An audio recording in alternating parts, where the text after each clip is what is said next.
Bismillahirrahmanirrahim. Assalamualaikum warahmatullahi wabarakatuh. Alhamdulillahilladzi ja'ala al-ilma taharatan lin-nufus wa nuran lil-basair wa hadiyan ilal jannah.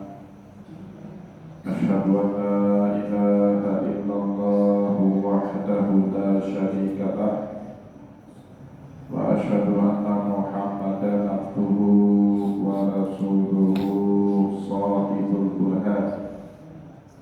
Allahumma sholli wa sallim ala rasulika al-karim Muhammad sallallahu alaihi wasallam wa ala alihi wa ashabihi wa man tabi'ahu bi ihsanin ila yaumiddin.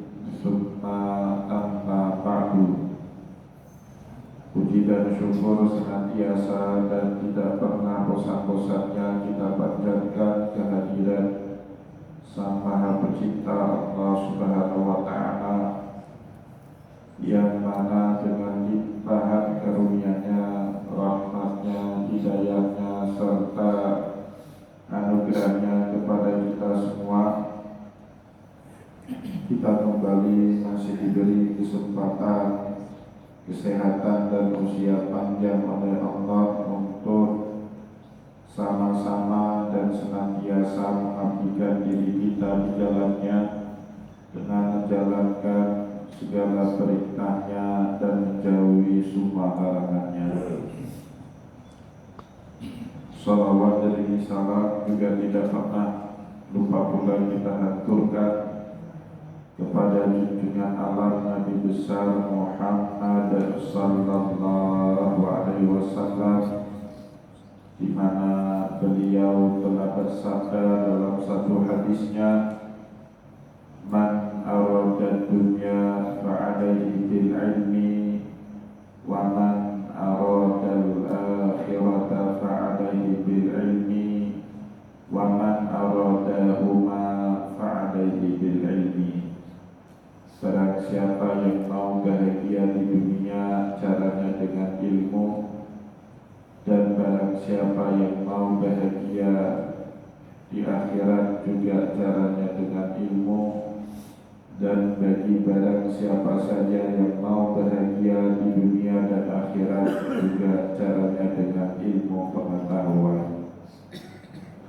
Bapak Ibu kaum muslimin dan muslimat jamaah sholat subuh yang diberkati oleh Allah, mari pada kesempatan subuh yang penuh dengan keberkahan ini, sambil kembali kita niat iktikaf di rumah Allah,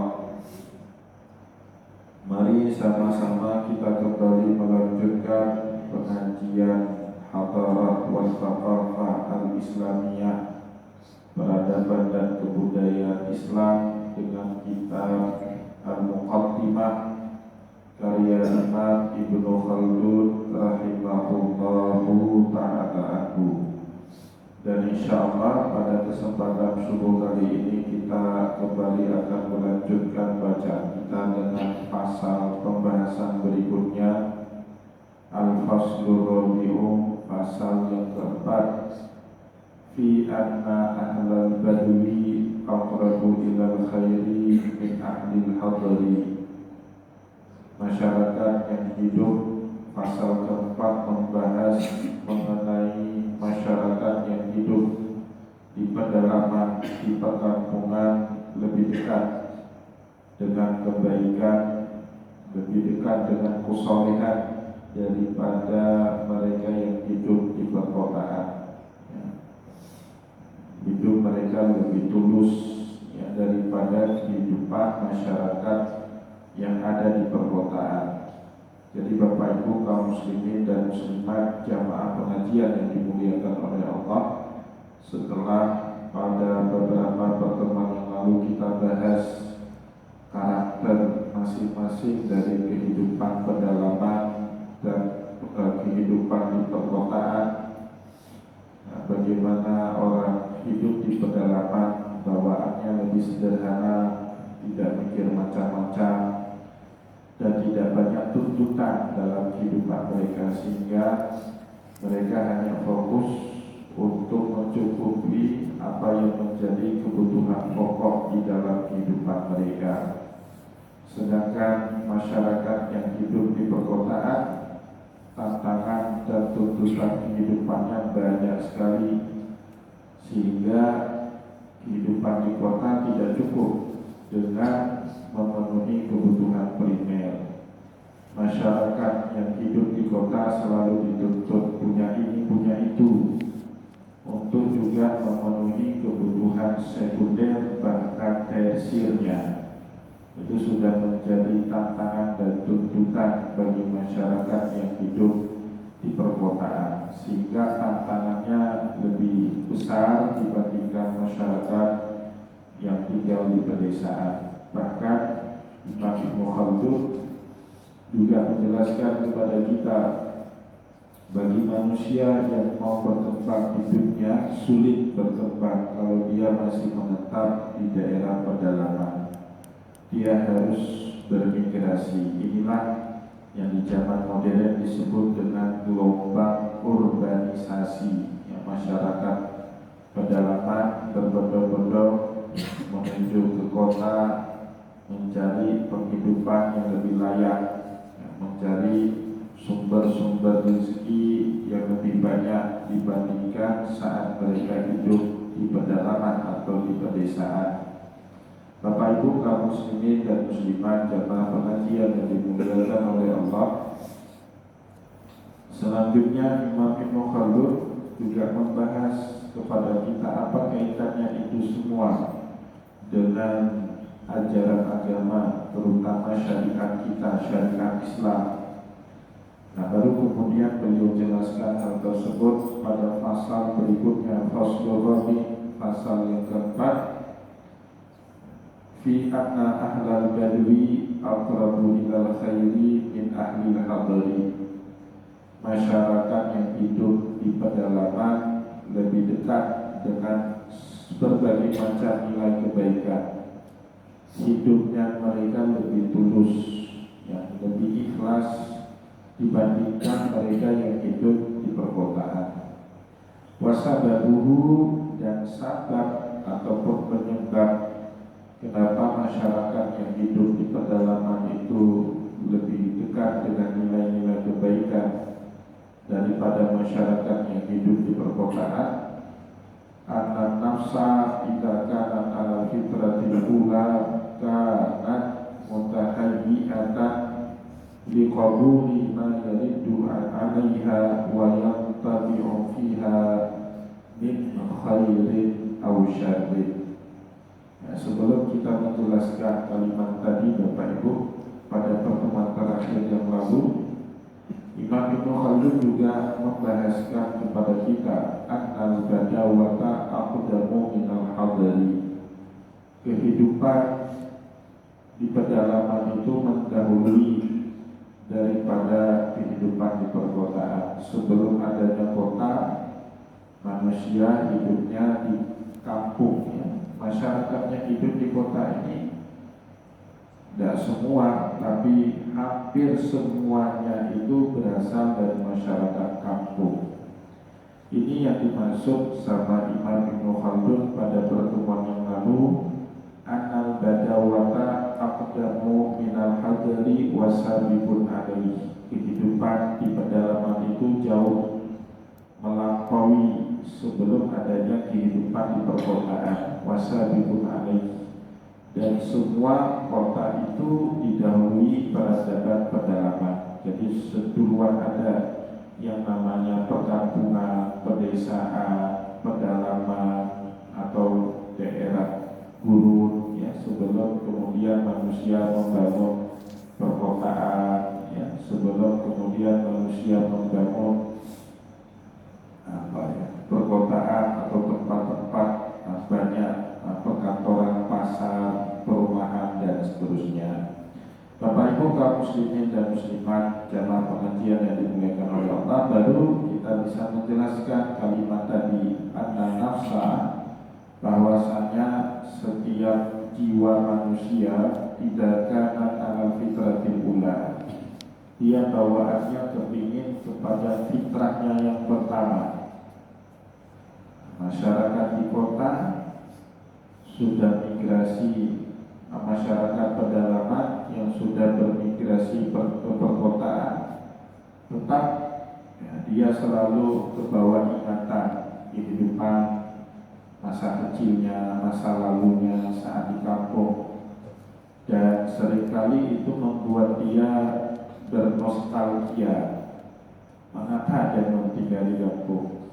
Naur dulu, ada yang bisa bantu ini, bisa bantu itu, semua kebutuhan sehari-hari tercukupi meskipun tidak harus bekerja keras. Nah, jadi nostalgia itu Bapak Ibu didasarkan kepada apa? Anak fitratil ula, kepada fitrahnya yang awal. Nah, dalam kehidupan kita, seperti yang dijelaskan tadi sama Imam Ibnu Khaldun, anal badawata aqdamu minal hadari.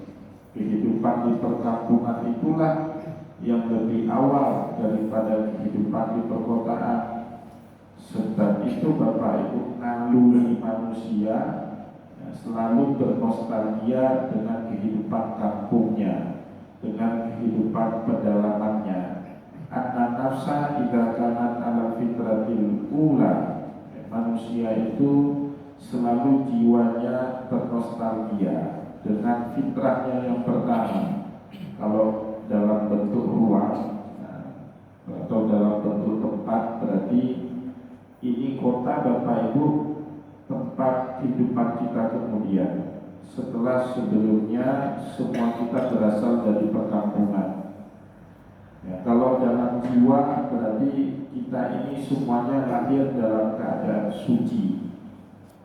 Kemudian kita jadi jahat, itu fitrah berikutnya. Fitrah yang sebenarnya dari kita, yang awalnya dari kita itu suci, benar-benar sukanya yang baik-baik dan menghindar dari semua yang buruk-buruk. Ya. Maka kata Imam Ibnu Khaldun, kanat mutahayyi'atan liqabuli ma yaridu 'alaiha. Maka sebab itulah fitrah manusia itu senang untuk menerima segala macam bentuk nilai yang telah dia akui semenjak awal fitrahnya itu. Nah, Bapak Ibu yang dimuliakan oleh Allah, tidak ada satu pun orang yang memandang nilai-nilai ketulusan yang dilakukan oleh orang yang hidup di pedalaman itu buruk. Tidak ada. Kita bahkan kepingin kembali seperti lalu, walaupun keadaan di kota tidak memungkinkan. Ya. Bapak Ibu mau nikahkan anak di kota, saudara nggak punya, ya. Mau nggak bisa buat acara di rumah, nah, buat acaranya di gedung. Padahal nostalgia dalam pikiran kita kepingin ada orang yang bantu, seperti dulu kakak kita kawin di kampung, tetangga pada gotong royong ya, membantu acara walimahan itu sukses ya. Tapi di kota kita mau seperti itu, tapi keadaan tidak lagi memungkinkan ya. Kalau di kampung ada orang meninggal dunia, semua hadir, semua gotong royong, tetangga-tetangga di sebelah rumah duka memasak, ada yang ngantar kue, sehingga ahlul bait tidak dibuat repot. Ada yang memandikan mayat, ada yang mengkafankan mayat, bahkan sudah siap juga di liang lahat orang yang buka kuburan. Di kota Bapak Ibu Boro-Boro itu ada, di kota Banda Aceh, jenazah harus dimandikan ke rumah sakit Zainal Abidin, karena di kampung itu tidak ada lagi yang bisa menfardu kifayahkan mayit. Ada di kota seperti itu. Coba tanya sama orang yang memandikan keluarga atau mayit keluarganya itu ke rumah sakit Zainal Abidin. Kalau disuruh pilih, mereka kepingin juga seperti dulu di kampung, semuanya ada yang ngurusin ya, tapi apa boleh buat ya, kehidupan di kota tantangannya lebih besar dibandingkan kehidupan di pedesaan. Nah sebab itulah Bapak Ibu, kata Imam Ibnu Khaldun, anak nafsa idza kanat amal fitratil ula, setiap jiwa manusia yang condongnya itu kepada fitrahnya yang pertama. Fitrah kehidupan kita itu mengakui kebaikan, ketulusan, keikhlasan, nilai-nilai yang hidup bersama dengan masyarakat yang hidup di pedalaman. Kanat mutahayyi'atan liqabuli ma yadiddu 'alaiha, maka kita juga sangat bisa mudah menerima semua nilai-nilai tersebut walaupun kita sudah hidup di kota. Wa yantabi'u fiha, dan juga sebaliknya menolak ya nilai-nilai yang buruk, min khairin aw syarrin. Jadi kita mudah menerima hal-hal yang baik dan juga kita menolak hal-hal yang buruk. Tapi kadang-kadang yang membuat kita tidak bisa milah dari yang buruk dan mengabaikan dari yang baik, keadaan kehidupan kita di kota. Keadaan di kota kadang-kadang membuat kita melakukan apa yang kita yakini keburukannya, dan sebaliknya mengabaikan apa yang sebenarnya kita yakini kebaikannya. Itu mau gak mau di kota, karena tuntutan hidup harus punya ini, harus punya itu. Seorang suami di kantor terpaksa korupsi akhirnya, jadi pas-pasan. Istri banyak minta karena istri lihat ini, lihat itu dari tetangga sekitar, kita baru punya, minta sama kita, jadi kita pas-pasan. Anak masih pada sekolah, mau gak mau akhirnya kita melakukan perbuatan yang dilarang sama agama. Contoh, atau ada perempuan ditinggal pergi sama suaminya, anak dua masih kecil-kecil, kerja gak ada, susah, terluntar-luntar ke sana kemari cari kerja. Anaknya butuh biaya sekolah, butuh biaya kehidupan. Akhirnya janda ini mau gak mau, mohon maaf, jual dirinya jadi pelacur. Ya, yakin ini gak baik, gak benar, dilarang. Jangankan dalam agama, dalam nilai sosial masyarakat pun melacurkan diri itu tidak benar. Tapi Bapak Ibu, kadang-kadang masyarakat di kota tidak punya pilihan. Tuntutan hidup sangat tinggi, ada anak yang menjadi tanggungan, suami yang seharusnya menafkahi tinggal begitu saja, mau gak mau akhirnya dia gak punya kerja lain, menjual dirinya. Ini terjadi di dalam masyarakat kota, dan jarang betul cerita-cerita seperti ini kita dengar di masyarakat yang hidupnya di perkampungan. Kenapa? Tidak ada kerja pun Bapak Ibu, asal punya sawah atau asal bisa kerja di sawah orang yang hidup di kampung itu bisa hidup. Tapi di kota tidak bisa seperti itu. Buru-buru bisa kerja di sawah saja tidak ada di kota itu. Nah inilah yang kata Imam Ibnu Khaldun menyebabkan ahlul badwi aqrabu ilal khairi min ahlil hadari. Orang yang hidup di pedalaman bawaannya untuk memegang nilai kebaikan lebih dekat dibandingkan orang yang hidup di perkotaan. Waqala sallallahu alaihi wasallam, dan ini juga menurut Imam Ibnu Khaldun sesuai dengan sabdanya Nabi dalam satu hadis, kullu mauludin, ya, ini hadis yang sangat umum, di mana Rasulullah SAW berkata di dalam hadis itu, setiap kita yang lahir, kullu mauludin yuladu ala fitrati, lahirnya kita sudah dalam keadaan fitrah. Fa'abawahu yuhawidanahu aw yunassiranahu aw yunajisanahu. Maka kata hadis Nabi ini, kedua orang tuanya lah yang punya peran mengyahudikan seorang anak yang baru lahir, atau yang menasranikan dia, atau juga yang membuat dia menjadi majusi. Jadi di sini kata Rasulullah ada peran orang tua ya. Tapi kalau Di dalam hadis Nabi yang lain, Bapak Ibu, perang itu bukan hanya kepada orang tua, tapi lebih tepatnya kepada lingkungan yang ada di sekitar kita. Karena yang kedua ini hadis kursi, ya, firman Allah dengan kalamnya Nabi. Hadis kursi itu seperti itu, firmannya dari Allah, tapi menggunakan redaksi kalamnya Rasulullah. Kata Allah di dalam hadis kursi itu, khalaqtul ibadi hanafiyata kullahum. Aku menciptakan hambaku ini semuanya dalam keadaan fitrah. Apapun agamanya, apapun suku bangsanya, apapun budayanya, apapun bahasanya, warna kulitnya apapun, semua manusia sejak awal dilahirkan, Allah katakan telah diciptakan manusia itu dalam keadaan fitrah. Hanafiyata kullahum. Hanif itu Bapak Ibu dalam keadaan lurus. Maka kita ini lihat anak bayi itu Bapak Ibu bawaannya senang aja, walaupun bukan anak kita. Tanah siapapun kita ketemu bayi yang belum ada dosa itu bawaannya senang aja.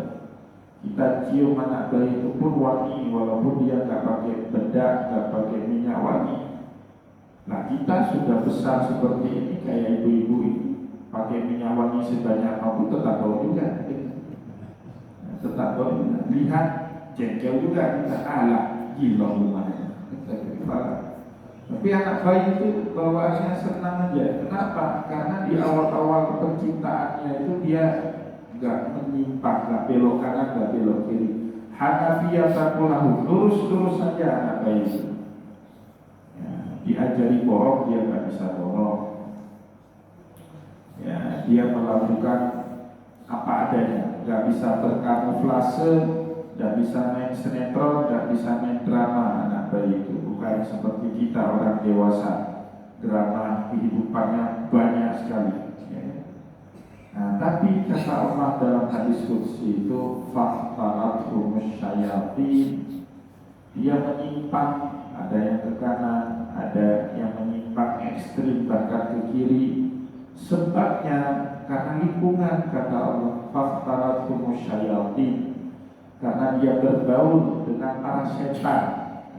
Setan itu bukan hanya makhluk gaib dalam agama kita, Bapak. Manusia pun dianggapnya sama Allah menjadi setan. Maka di akhir surat An-Nas itu Allah bilang setan itu minal jinnati wan nas, baik dari bangsa jin maupun dari bangsa manusia. Atau di dalam ayat yang lain Allah berfirman, wa kadzalika ja'alna likulli nabiyyin adu wasyayatinal insi wal jinni yuhi ba'duhum ila ba'din zukhrufal qawli ghurura. Begitulah telah kami jadikan kepada setiap nabi itu ala musuh, aduwa syayatinal insi wal jin, baik dari kalangan syaitannya manusia maupun dari kalangan syaitannya bangsa jin. Itu yang Bapak Ibu membuat kehidupan manusia menyimpang. Ada yang ekstrim kanan, ada yang ekstrim kiri, sehingga tidak lagi lurus mengikuti fitrahnya yang awal. Nah, sebab itulah dalam pandangan Imam Ibnu Khaldun, lingkungan ini punya pengaruh yang sangat besar Bapak Ibu dalam membentuk kehidupan seorang manusia. Dia baik awalnya, tapi berada di lingkungan yang gak baik, kemungkinan besar dia pun menjadi orang yang tidak baik. Ada orang mungkin lahir dari keluarga yang tidak baik, bapaknya maling, ibunya misalnya pelacur, tapi kemudian ibunya sadar anaknya ini berada di tempat yang salah, diberikan ke tempat yang baik. Ini anak kemungkinan menjadi orang yang baik. Lingkungan punya peran yang sangat penting dalam kehidupan manusia. Meskipun kita tidak bisa menampik, Bapak Ibu, jangan bilang oh berarti lingkungan faktor segala-galanya. Enggak juga. Allah membuktikan dalam cerita-cerita terdahulu, ada orang yang bisa jadi orang benar meskipun di lingkungan yang tidak benar. Contohnya siapa? Fir'aun dengan Nabi Musa. Yang membesarkan Musa alaihissalam kan Fir'aun, Bapak Ibu. Tapi dia jadi nabi. Musa dididik oleh manusia yang paling bejat, tapi jadi nabi. Ya. Sebab itu saat Nabi Musa alaihissalam diperintahkan sama Allah mendakwahi Fir'aun, apa jawab Fir'aun kepada Musa? Qala alam nurabbika fina walida walabista fina min umurika sinin. Musa, apakah kau tidak ingat? Alam nurabbika fina walida, saya ini kan sudah mendidik, sudah mengasuhmu sejak dari bayi sampai kamu sekarang dewasa. Walabista fina min umurika sinin, dan kamu sudah berpuluh tahun tinggal dalam istana saya ini. Wa fa'alta fa'latakal lati fa'alta alayya wa anta minal kafirin. Dan kamu juga melakukan apapun yang aku lakukan, kata Fir'aun. Nah, tapi Allah Subhanahu wa taala melindungi Musa dari ajaran-ajaran yang tidak benar, dari ajaran-ajaran sesatnya Fir'aun, sehingga walaupun Musa berada di lingkungan yang tidak baik, tapi dia menjadi orang yang benar. Tapi sebaliknya, di zaman yang sama Bapak Ibu, ada Musa bin Imran dididik sama Fir'aun, bahkan jadi nabinya Allah. Satu lagi namanya Musa Samiri, dididik sama malaikat Jibril. Justru ini yang menjadi pendurhakannya Allah. Nah, Allah ingin kasih tahu itu. Tidak pasti juga, tapi pola pada umumnya seperti itu Bapak Ibu. Pola umumnya manusia itu dibentuk karakternya oleh keadaan sekitar. Nah, maka sebenarnya anak-anak itu butuh sekolah, bukan ilmu Bapak Ibu. Ilmu sekarang, kalau dia punya curiosity, punya rasa penasaran yang tinggi, tidak usah sekolah itu bisa pintar anak-anak itu. Asal dia rajin membaca sendiri, rajin belajar lewat berbagai media internet, dia belajar sendiri, dia lebih pintar daripada guru-gurunya. Apalagi maaf, guru-guru yang sudah pada tua, yang sudah 50-60 tahun ke atas itu gak update lagi dia dengan media sosial seperti itu. Anak-anak bisa lebih pintar, tapi yang dia butuhkan di sekolah itu apa? Interaksi, pergaulan dengan orang yang benar, itu yang dia butuhkan. Ya, bertemu dengan guru yang bijak, maka dia kecipratan barokah bijak dari gurunya itu. Lingkungan itu Bapak yang dibutuhkan saat anak bersekolah. Yang dia butuhkan itu lingkungan sekolah yang tidak dia temukan saat dia di rumah bersama orang tuanya, atau saat dia bermain dengan tetangga di sebelah rumahnya. Dia akan temukan itu. Tapi ketika dia sekolah, ketemu dengan teman-teman yang beragam, ada yang sekelas dengan dia, ada yang beda kelas, ada yang senior dia, ada yang junior dia, bagaimana berinteraksi dengan mereka, ya bagaimana berinteraksi dengan guru A yang punya kepribadian pemarah, guru B yang punya kepribadian penyabar, atau guru C yang sangat tegas dan disiplin, atau guru D yang sedikit longgar kepada muridnya. Dia berinteraksi dengan banyak orang. Itu yang sebenarnya diinginkan pada saat seorang anak diantari sekolah sama orang tuanya. Nah, Bapak Ibu kaum muslimin dan muslimat jamaah pengajian yang dimuliakan oleh Allah, setelah Imam Ibnu Khaldun menunjukkan pentingnya arti lingkungan di sekitar kita, nah, maka hati-hati Bapak Ibu ya, milih tempat tinggal hati-hati, milih yang jadi tetangga kita itu hati-hati. Memang harus milih, mau gak mau. Bapak Ibu, jadi musibah besar kalau orang tetangga di sebelah rumah kita itu bermasalah. Itu musibah besar itu. Kita lihat di media sosial baru-baru ini ada orang ribut di samping rumahnya itu ya, masalah tanah itu kan jadi musibah besar, sampai harus jual rumah misalnya. Nah, kenapa? Lingkungan penting sekali. Ya, lingkungan desa lebih bagus dibandingkan lingkungan kota. Tapi apa yang dikatakan oleh Imam Ibnu Khaldun ini tidak lagi sepenuhnya benar di zaman globalisasi sekarang. Sekarang kan zamannya globalisasi Bapak Ibu. Apa yang diketahui oleh masyarakat perkotaan dalam waktu dan detik yang sama juga diketahui oleh masyarakat yang hidup di pedesaan. Dengan akses internet, ya informasi sangat cepat sampai. Nah, maka sekarang bergeser juga Bapak Ibu. Sekarang kan kita sering dengar di kampung pun banyak orang selingkuh. Kalau dulu narkoba itu cuma beredar di kota-kota besar saja. Bahkan sekarang yang banyak konsumsi sabu dan ganja itu orang-orang kampung, bukan lagi orang kota. Ya kenapa? Karena tadi globalisasi Bapak Ibu. Masjid-masjid banyak terisi, masjid-masjid yang ada di kota, masjid-masjid di kampung, kadang-kadang duhur kambing yang sholat di dalamnya. Nggak ada orang kambing di dalam itu. Ya kambing, sapi duduk di situ di masjid, ya kan? Nah terjadi pergeseran. Kenapa? Itu pengaruh globalisasi. Ya. Tapi kalau dulu pakemnya seperti itu, rusaknya di mana? Di kota. Kalau di kampung masih baik. Kenapa? Belum ada globalisasi, belum ada informasi akses seperti zaman sekarang. Nah, maka kan dulu orang merantau di kota itu diwanti-wanti sama ayahnya kan, berdua ayah. Ya. Kalau sekarang kita pulang ke kampung takut kita kenapa? Anak-anak muda di kampung itu sudah pada kena narkoba semua. Ya, sudah banyak juga yang selingkuh, bahkan minuman keras juga mudah sekali diakses di kampung-kampung. Kalau dulu judi cuma ada di kasino-kasino dan tidak ada bisnismen Bapak Ibu yang gila buat kasino di pedesaan. Kasino, klub malam semuanya di kota. Tapi dengan internet itu bahkan orang di kampung pun tiap hari bisa akses judi online, ya kan, melalui kasino-kasino online itu.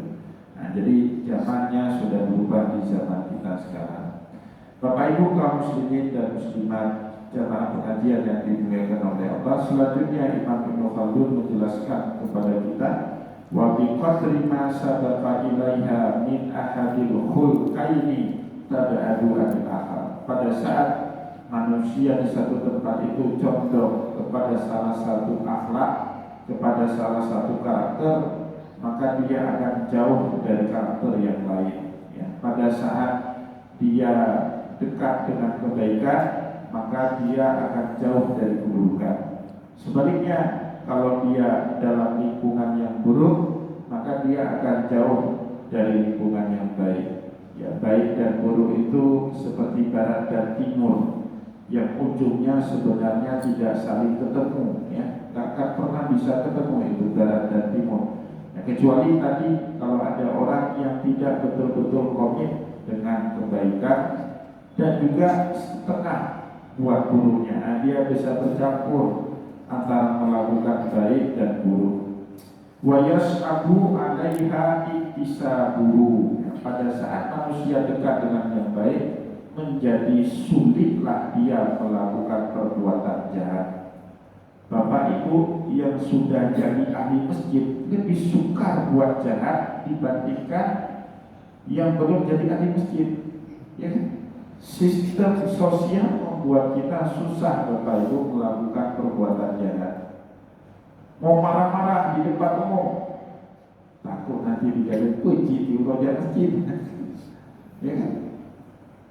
Mau nampar istri, peci di atas kepala Pak, nanti dikatakan apa juga itu peci di atas kepala, tapi kasar kok sama istri. Tapi bagi orang yang nggak pakai peci Pak, gampang aja dia nampar istri. Nah, maka ibu-ibu kalau mau cari menantu yang pakai peci,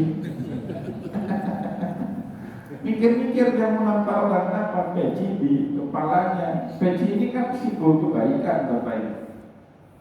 Nah, simbol kebaikan, kan? Itu yang dimaksud sama Imam Ibnu Khaldun, wa yas'abu 'alaiha iktisabuhu. Saat kita condong ke satu arah, maka jadi sulit kita melakukan perbuatan sebaliknya. Bapak Ibu condongnya sama kebaikan, maka jadi sulit kita melakukan keburukan. Susah dibandingkan orang yang memang sudah buruk, lebih gampang. Orang yang kerja orang yang kerjanya main perempuan, Pak, lihat pramugari cantik, pergi keluar daerah, nggak ada istri lagi, pasti digangguin. Ya, minta imam rapi, pasti itu lebih gampang bagi dia melakukan perbuatan jahat dibandingkan sama orang yang memang sudah dalam kebaikan. Itu juga sebaliknya, orang yang sudah dalam perbuatan maksiat, perbuatan dosa, dia larut di situ, lingkungannya itu, Pak. Dia main perempuan, main judi, main mabuk-mabukan, macam lah dia buat di situ. Itu saat dia mau taat, mau tobat, mau dapat hidayah, mau hijrah bahasa kita sekarang, itu susahnya setengah mati, Pak. Nah, saya beberapa hari yang lalu itu diundang pengajian, sebenarnya malas juga, tapi ya udahlah, ada baiknya ya. Karena kalau nggak pergi seperti itu, saya nggak tahu banyak tentang lingkungan itu, Pak. Selegram aja itu saya kasih pengajian, macam-macam pengajian, nampak rambutnya, ada yang kuning, ada merah. Ini gawat juga ini, ya kan? Itu Bapak Ibu, bagi mereka susah benar jadi orang benar. Setiap kali mau ikut pengajian seperti itu ada, saya tahu kenapa ada yang tanya kan, habis pengajian kan ada tanya aja, Ustaz, kami ini ikut pengajian, itu kami dikata-katain, alah ikut pengajian besok maksiat lagi dengan kami.